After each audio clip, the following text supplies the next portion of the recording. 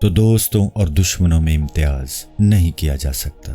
جب ایسی حالت ہو تو گڑ گڑانا شروع کر دے، زاری، تسبیح اور روزے کا سامان کر، رو کہ خدا غائب سے سامان کرنے والا ہے، کہہ اے معافی کے داتا میرے عیبوں کی پردہ پوشی کر، گناہوں کا بدلہ نہ لے، موجودات میں سے جو چیزیں بھی ہیں دل پر ان کی اصل حالت ظاہر کر دے، قہر کی شراب سے جب تو مست کر دیتا ہے تو معدوم چیزوں کو موجود کی صورت عطا کرتا ہے۔ مستی کیا ہے؟ آنکھ کا آنکھ کے دیکھنے سے بند ہو جانا، یہاں تک کہ موتی، پتھر، اون ایک جیسے نظر آنے لگیں۔ مستی کیا ہے؟ حصوں کا بدل جانا، ایک عام سی لکڑی کا نگاہ میں سندل بن جانا۔ جلد اول، حکایت نمبر 56۔ حضرت سلیمان علیہ السلام اور ہدہد کا قصہ کہ جب قضا آتی ہے تو آنکھیں بند ہو جاتی ہیں۔ جب حضرت سلیمان علیہ السلام نے خیمہ لگایا، تمام پرندے حاضر تھے، ایک ایک کر کے ان کے پاس دوڑے آئے اور ان کے ساتھ گل مل گئے۔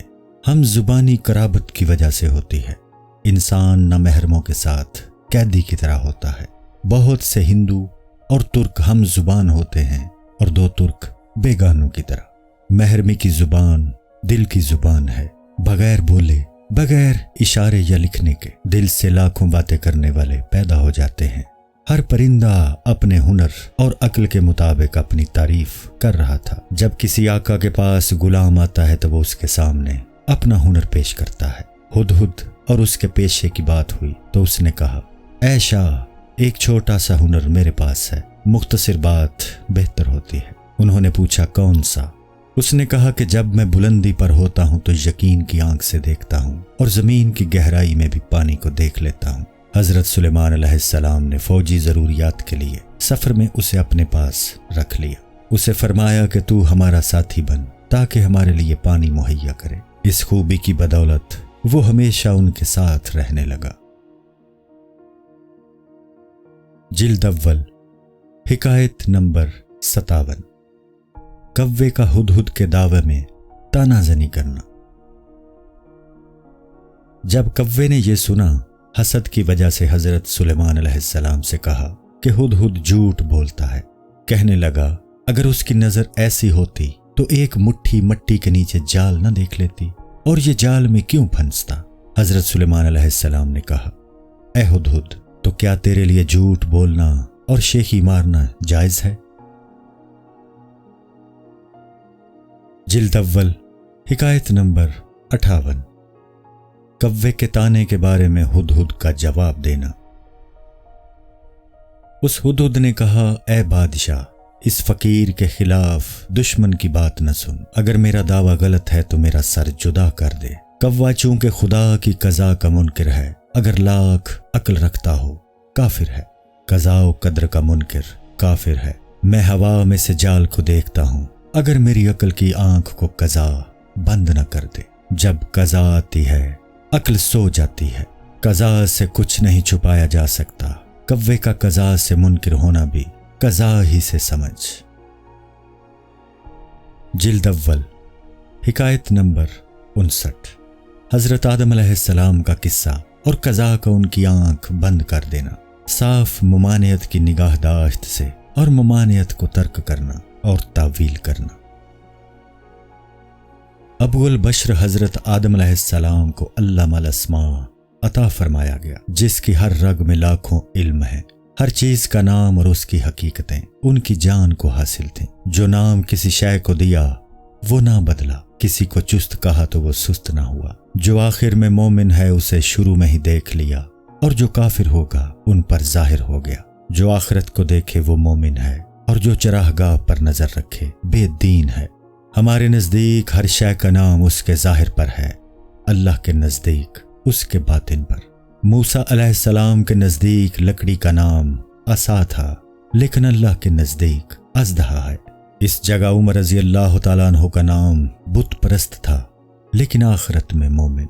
جس کا نام ہمارے نزدیک منی تھا، اللہ کے نزدیک اللہ کے سامنے ایک پیاری صورت، جیسے تو میرے سامنے ہے۔ عدم میں یہ منی ایک صورت ہی تھی جو اصلی حالت میں خدا کے سامنے موجود تھی، اس لیے ہمارا نام وہی حقیقت بنا جو اللہ کے سامنے ہمارا انجام تھا۔ انسان کا نام انجام کے اعتبار سے رکھتے ہیں، نہ کہ اس پر جو چند روز کے لیے ہے۔ حضرت آدم علیہ السلام کی آنکھ نے پاک نور کے ذریعے دیکھا اور ہر چیز کی حقیقت ان پر ظاہر ہو گئی۔ جب فرشتوں نے اللہ کے انوار ان پر پائے تو سربسجود ہو گئے اور خدمت کے لیے دوڑے۔ جب فرشتوں نے ان سے اللہ کے نور کا مشاہدہ کیا تو سب ان کے سامنے سجدے میں گر گئے۔ جس آدم علیہ السلام کا نام لے رہا ہوں، اگر میں قیامت تک ان کی مدح کروں تو قاصر رہوں۔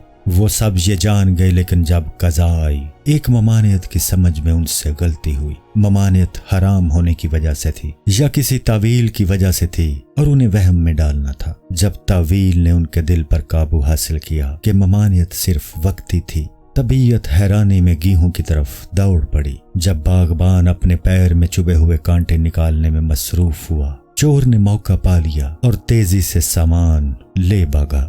جب انہیں حیرت سے چھٹکارا ملا، راستہ پر آئے، دیکھا کہ چور سامان لے جا چکا تھا۔ پھر اے ہمارے رب، ہم نے ظلم کیا کہا اور آہ کی، یعنی اندھیرا چھا گیا اور راستہ گم ہو گیا۔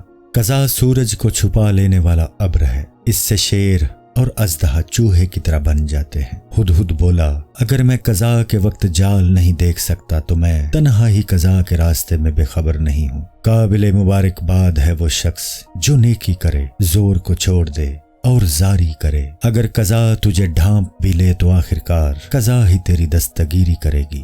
اگر قضا 100 بار تیری جان لینا چاہے تو قضا ہی اس کا علاج بھی کرے گی۔ اللہ کی جانب سے مصائب تنبیہ کرنے کے لیے آتے ہیں، یہ عین رحمت ہوتے ہیں تاکہ تجھے غفلت سے بیداری حاصل ہو، ورنہ امن اور سکون کی زندگی غفلت کا سبب بن جاتی ہے۔ جلد اول، حکایت نمبر 60۔ کنویں کے پاس آ کر خرگوش کا شیر سے پیچھے ہٹنا۔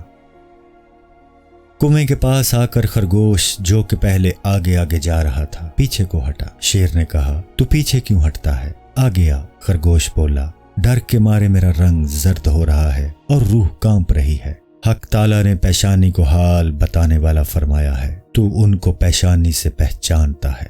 پہچاننے والے کی نگاہ پیشانی پر پڑتی ہے۔ رنگ، بو اور آواز چیزوں کی حالت کی خبر دیتے ہیں۔ رسول اللہ صلی اللہ علیہ وآلہ وسلم نے فرمایا، انسان اپنی زبان میں چھپا ہوا ہے، نہ کہ چادر میں۔ سرخ چہرے کی رنگت شکر کی صدا رکھتی ہے، زرد چہرے کی رنگت صبر اور تکلیف کو ظاہر کرتی ہے۔ مجھ میں وہ چیز آ گئی ہے جس سے سب انسان، جانور، جمادات، نباتات مات کھا گئے۔ مجھ میں وہ چیز آ گئی ہے جو جس چیز میں آ جائے اس کو شکستہ کر دیتی ہے۔ اس چیز کا اثر ہر جگہ دیکھ لو۔ باغ کبھی جوڑا پہنتا ہے، کبھی ننگا ہو جاتا ہے۔ سورج جو آگ کی طرح برآمد ہوتا ہے، دوسرے وقت اوندھا ہو جاتا ہے۔ چاند اپنے پورے حسن کے ساتھ آتا ہے، پھر حلال کی طرح ہو جاتا ہے۔ یہ زمین زلزلہ میں جاڑے کے بخار میں مبتلا ہو جاتی ہے۔ یہ ہوا جو روح سے وابستہ ہے، جب قضا آتی ہے تو گندی بن جاتی ہے۔ جب کلیات کو رنج اور درد کا اثر ہوتا ہے تو جزو کا چہرہ زرد کیوں نہ ہوگا، خصوصاً وہ جزو جو پانی، مٹی، آگ اور ہوا کا مجموعہ ہو۔ اس کائنات میں ہر جزو نے اپنی اصل سے ملنا ہے۔ اس دنیا میں جتنی صلح نظر آتی ہے یہ عارضی ہے، بالآخر ان اجزاء کے دل لڑائی ہی کی طرف دوڑیں گے۔ خرگوش نے پھر کہا کہ وہ شیر اس کنویں میں مقیم ہے اور میرا دوست اس کے پاس ہے۔ اگر تو مجھے اپنی بغل میں لے لے تو میں کنویں تک تیرے ساتھ جا سکتا ہوں۔ جلد اول، حکایت نمبر 61۔ شیر کا کنویں میں جھانکنا، اپنے اور خرگوش کے عکس کو دیکھنا۔ شیر نے خرگوش کو اپنی بغل میں لے لیا۔ جب انہوں نے کنویں کے پانی میں دیکھا تو شیر نے گرم مزاجی میں پانی میں اپنا ہی عکس دیکھا اور اس کو اپنا دشمن سمجھ کر خرگوش کو چھوڑ دیا اور خود کنویں میں کود گیا، اس کنویں میں جو اس نے خود ظلم کر کے کھودا تھا۔ ظالموں کا ظلم ایک اندھیرا کنواں ہوتا ہے، جو جتنا زیادہ ظالم ہے اس کا کنواں اتنا ہی زیادہ گہرا ہے۔ اگر تو کمزوروں پر ظلم کرتا ہے تو سمجھ لے کہ اتھاہ کنویں میں جا رہا ہے۔ ریشم کے کیڑے کی طرح اپنے گرد تار نہ تن، کمزوروں کو بے حمایتی نہ سمجھ۔ قرآن میں اذا جاء نصر اللہ، جب اللہ کی مدد آئی کو پڑھ لے۔ اگر تو ہاتھی ہے تو غرور نہ کر، طیرن ابابیل کی سزا تیرے لیے تیار ہے۔ اگر کوئی کمزور زمین میں امان کا خواہاں ہوتا ہے تو آسمان کے سپاہیوں میں شور مچ جاتا ہے۔ اے ظالم، ظلم کی جو صفت تو لوگوں میں دیکھتا ہے، اکثر تیری اپنی خصلت ہی ان میں ہوتی ہے۔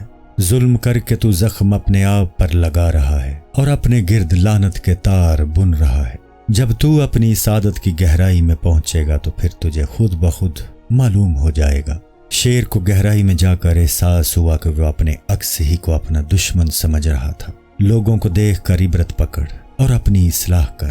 حضور صلی اللہ علیہ وآلہ وسلم نے فرمایا، ایک مومن دوسرے مومن کا آئینہ ہے۔ اگر تمہاری آنکھوں پر غفلت کی پٹی بندھی ہوئی ہے تو المومن مرۃ المومن سے فائدہ اٹھا سکتا ہے۔ اور حضور صلی اللہ علیہ وآلہ وسلم نے فرمایا، مومن کی فراست سے ڈرو کہ وہ اللہ کے نور سے دیکھتا ہے، وہ تمہارے سارے عیب تاڑ لے گا، نیکی اور بدی کو الگ الگ پہچان۔ اے ہمارے رب، تو ہم پر اپنی رحمت کا پانی چھڑک تاکہ ہماری نفسانی خواہشات کی آگ نور بن جائے۔ ہر شے کا تو مالک ہے، تو چاہے تو آگ میں پانی کی صفت پیدا ہو جائے۔ تو ہمیں بن مانگے طرح طرح کی نعمتیں دیتا ہے، مانگنے سے کیوں نہ دے گا۔ تو نے ہمیں جان، رزق وغیرہ بغیر مانگے ہی عطا کی ہے۔ یہ ہمارا مانگنا بھی تیری مہربانی کی وجہ سے ہے، کیونکہ تیری رحمت نہ ہو تو ہم رجوع ہی نہیں کر سکتے۔ تو بن مانگے ہمیں پوشیدہ خزانے دیتا ہے، جنت میں جانے تک سرور کائنات صلی اللہ علیہ وآلہ وسلم کے طفیل ہمیں اسی طرح نوازتا رہے۔ جلد اول، حکایت نمبر 62۔ خرگوش کا جانوروں کے پاس خوشخبری لے جانا کہ شیر کنویں میں گر گیا۔ خرگوش اپنی رہائی پر خوش اپنی قوم کی طرف بھاگا۔ وہ موت کے پنجے سے چھوٹا تو تالیاں بجاتا ہوا اور رقص کرتا ہوا آیا۔ ہر پھل اور پتا اور شاخیں درخت کی صورت زمین کی قید سے آزادی پر بغیر زبان کے اللہ کے شکر اور اس کی تسبیح کا راگ گاتے ہیں کہ عطا کرنے والے نے ہماری جڑ کی پرورش کی، حتیٰ کہ ایک موٹا درخت بن گیا اور سیدھا کھڑا ہو گیا۔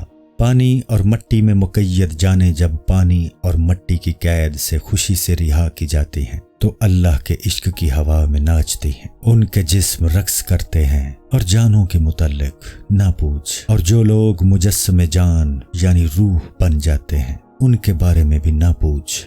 شیر کے لیے شرمناک ہے کہ وہ خرگوش سے عاجز آ جائے۔ تو خود بھی ایسے ہی ننگ میں مبتلا ہے اور پھر تو چاہتا ہے کہ تجھے فخر دین کا لقب دیا جائے۔ اے انسان، تو زمانے کے اس کنویں میں شیر کی طرح اور تیرا نفس خرگوش کی طرح ہے جو تیرا خون چوس رہا ہے۔ تیرا خرگوش صفت نفس مزے سے چرنے میں مشغول ہے اور تو کنویں کی گہرائی میں گرتا جا رہا ہے۔ جلد اول، حکایت نمبر 63۔ شکاروں کا خرگوش کے پاس جمع ہونا اور اس کی تعریف کرنا۔ سب جانور خرگوش کے گرد جمع ہو گئے اور وہ شمع کی طرح ان کے درمیان بیٹھا تھا۔ وہ اس سے پوچھ رہے تھے کہ یہ کارنامہ تو نے کیسے سر انجام دے دیا؟ اس نے جواب دیا، دوستو، خدا کی تائید تھی ورنہ خرگوش کی اس دنیا میں کیا حیثیت ہے۔ اس نے مجھے قوت عطا فرمائی اور دل کو نور دیا اور دل کے نور نے ہاتھوں اور پیروں کو طاقت دی۔ جلد اول، حکایت نمبر 64۔ خرگوش کا شکاروں کو نصیحت کرنا کہ دشمن کے مرنے پر خوش نہ ہونا۔ فضیلتیں اللہ کی طرف سے ملتی ہیں، پھر اسی کی جانب سے تبدیلیاں ہو جاتی ہیں، اس لیے اس کے فضل پر جان اور دل سے سجدہ بجا لاؤ۔ بار بار اللہ اہل مشاہدہ تک یہ بات پہنچاتا رہتا ہے کہ خبردار، زیادہ خوش نہ ہو، تو بھی اپنی باری سے وابستہ ہے۔ ہاں، جس کی سلطنت باری سے بالا تر قائم کی جاتی ہے وہ دائمی دور کے ساتھ روح کے ساتھی ہوتے ہیں۔ یہ دنیا ایک ساتھ کے لیے ہے، جس نے اس کو چھوڑ دیا وہ راحت میں ہے، اسے چھوڑ دے اور اس کے بعد بقا کا پیالہ پی۔ اس مردار کو کتوں کے لیے چھوڑ دے اور غرور کے شیشے کو چورا چورا کر دے۔ جلد اول، حکایت نمبر 65۔ ہم چھوٹے جہاد سے بڑے جہاد کی طرف لوٹتے ہیں کی تفسیر۔ اے بزرگو، ہم نے باہر کے دشمن کو مار ڈالا، لیکن اس سے زیادہ بدتر دشمن باطن میں بچا رہ گیا۔ اس دشمن کو مارنا عقل و ہوش کا کام نہیں ہے۔ باطن کا شیر خرگوش کے قابو کا نہیں ہے۔ یہ نفس دوزخ ہے، اور دوزخ اژدہا کی مانند ہے کہ وہ دریاؤں سے بھی نہیں برتا، 7 سمندر پی لے پھر بھی اس کی سوزش کم نہ ہو۔ اس دوزخ میں پتھر اور سنگ دل انسان ذلیل ہو کر داخل ہوں گے۔ وقودها الناس والحجارۃ، جہنم کی خوراک انسان اور پتھر ہوں گے۔ اللہ فرمائے گا حل امتلات، کیا تیرا پیٹ بھر گیا؟ وہ کہے گی حل من مزید، یعنی اور لاؤ۔ پھر اللہ تعالیٰ لا مکان سے اس پر قدم رکھ دے گا اور وہ کن سے ساکن ہو جائے گی۔ اللہ کے سوا کون ہے جو اس کمان کو کھینچے؟ کمان میں سیدھا تیر ہی رکھتے ہیں، تیرے سارے تیر ٹیڑھے ہیں۔ تو تیر کی طرح سیدھا ہو جا اور اللہ کی کمان سے چھوٹ جا۔ اب ہمیں باطنی جنگ کی طرف متوجہ ہونا ہے اور نبی صلی اللہ علیہ وآلہ وسلم کے سہارے جہاد اکبر میں لگے ہیں۔ خدا سے میں سمندر کو چاک کر دینے والی قوت چاہتا ہوں۔ دوسروں کو چیرنے پھاڑنے والا شیر بننا آسان ہے۔ شیر دراصل وہی ہے جو خود کو شکست دے دے تاکہ اللہ کی مدد سے اللہ کا شیر بن جائے اور نفس اور اس کے فرعون سے نجات پائے۔